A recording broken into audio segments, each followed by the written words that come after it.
Hi everyone! Welcome back to my channel guys. For today's video, kakain si Inday ng early dinner. Ayan. Ito aking kanin, isang pinggan at isang fried tilapia o pritong tilapia. Ayan. Malaking tilapia. Wow!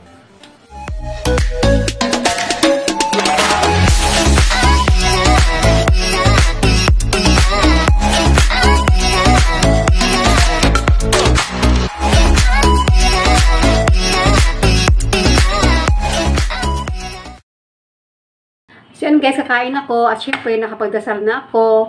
Kailangan before tayo kumain, magdasal muna tayo guys. Syempre, kailangan natin pasalamat sa everyday natin na blessing at kinakain. Ang grasya natin sa araw-araw. So, ayan, dahil wala yung amo ko, nakapagprito ako ng isda guys. Kasi, ayan, sa panahon ko kupong lang magpaprito guys. Kasi pag dito yung amo ko, bawal ako magprito ng isda. Kasi nga mga gamoy. Alam nyo naman, yung galing nila, ayaw nila na maamoy. So, total wala sila. Ayan, nagprito ko ng isda, guys. So, kain tayo. Ayan, sarap. Ayaw ko ng sausawan. Marami dyan. Mayroon dyang patis. Merong ayaw ko ng sausaw, guys. Kasi, sinarapan ko ng timpla nito aking tilapia. Ayan. Ayan. Yummy. Hindi ako mahilig sa sasawan. Kasi ang tilapia, lagyan ko na ito ng patis.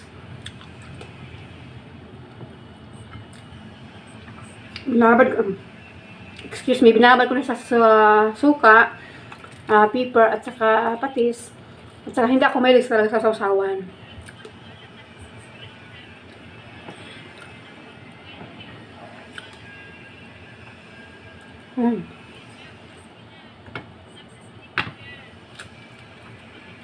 Ito yung nang-miss ko guys, yung kumain ka ng kamay. Kasi hindi ako makakamay dito, parang dito sila.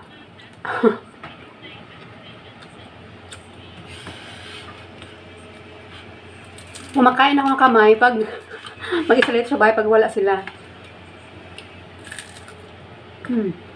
Crispy.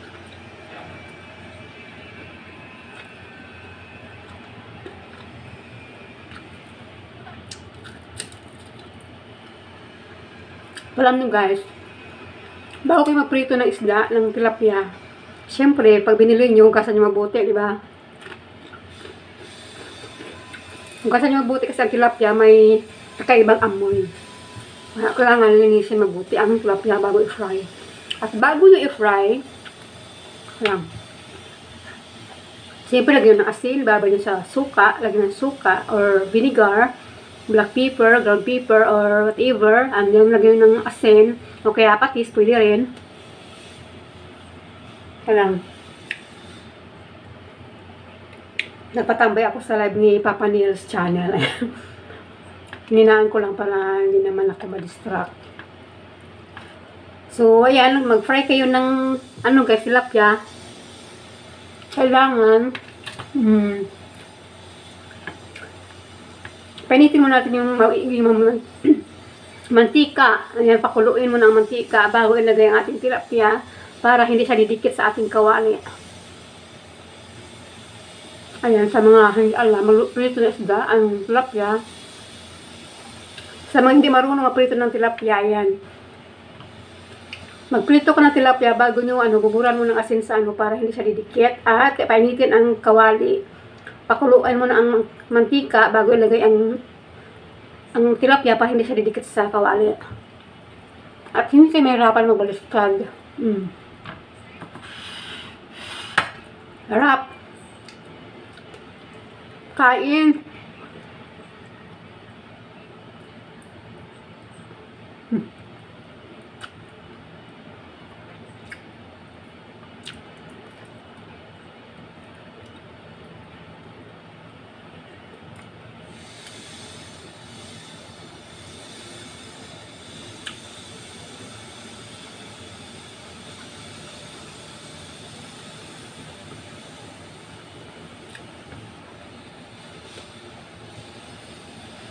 Wala sa langsa kasi inugasan ko siya mabuti guys. At syempre, ibabad muna sa suka para mawala yung amoy niya.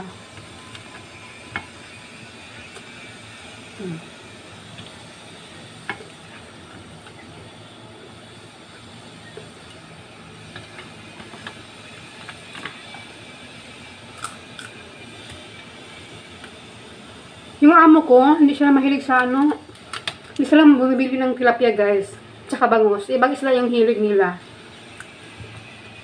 Yung amo ko, iba ang gusto nila. Yung mga frozen, yung mga walang buto-buto, yung mga boneless na mga fish, yun ang binibili nila mga frozen. Hindi sila bumibili ng ano, ng fresh market. Sinabihan ko na sila nga bibili ako sa market ng mga fresh. Ayaw nila. Yan ang gusto nila. Gusto nila sa mga online na hindi naman fresh.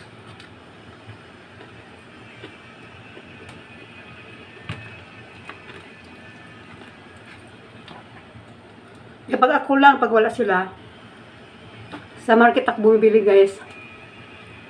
Mga ulam ko. Kasi pag sila dito, hindi presko yung kinakain namin kasi yung mga bumibili, nag-grocery yung amo ko sa online lang.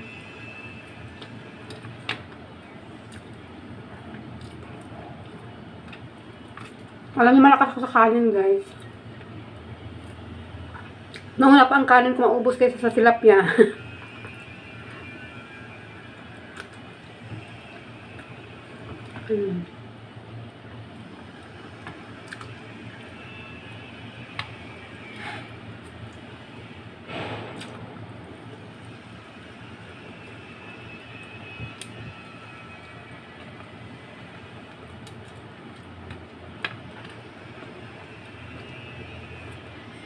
Kung maghugas kayo ng tilapia, pwede rin nyo ng suha or kalamansi para mas mawala yung niya, yung tawag yun, langsa.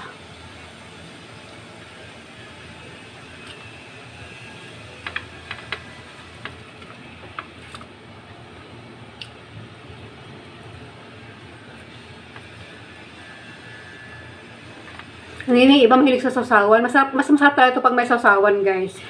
Meron siyang tuyo, may kalamansi. Ayan, mas masarap to. Pero ako talaga, hindi ako mahilig sa sausawan. Kaya hindi na ako gumawa ng sausawan.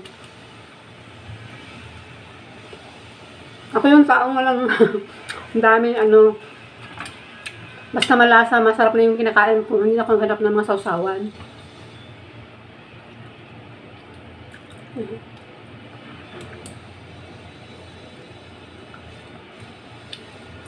Yung ulo. Si ulo. Masarap magsipsip ng ulo, guys. Yung ulo ba? Ulo ng tilapia. Wag yung ibang ulo. Yung kawawa man yung ulo ng tilapia.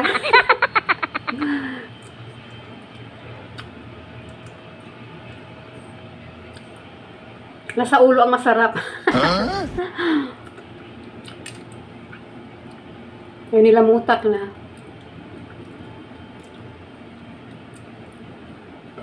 Yan kasi sa masarap sa atin sa mga Pilipino kasi pwede tayo magkamay kumain.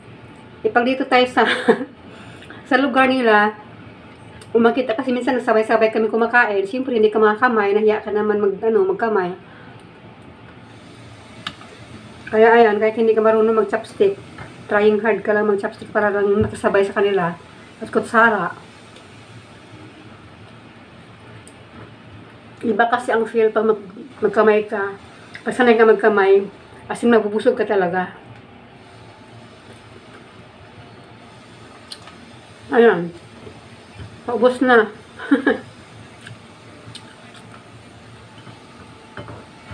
Kasi yun, kumakain ako ng tilapia guys pag walang amo ko. Pag pag nag-out of gun sila.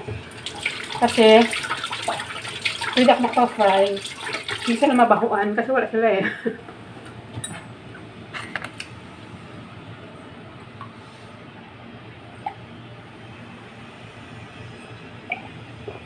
Ayan guys, ubos aking kanin.